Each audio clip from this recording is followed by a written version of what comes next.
ครับก็สวัสดีครับวันนี้ก็วันที่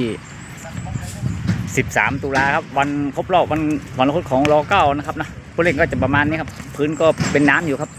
คืนฝนตกครับป่าปลายครับแต่ก็เล่นก็ต้องระวังมันลื่นนะครับ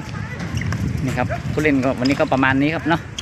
บางบริษัทก็ไม่หยุดนะครับบางบริษัทก็หยุดครับเอาที่สบายใจเลยนะครับนะไม่ได้ไปไหนมาก็มาเตะบอลกันนะครับนะเพื่อสุขภาพร่างกายของเราครับ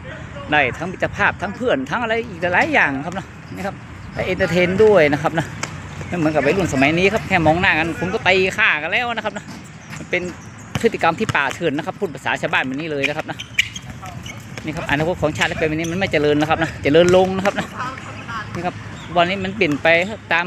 โซเชียลนะครับนะนี่ครับแบ่งพรรคแบ่งพวกอะไรประมาณนี้นะครับนะ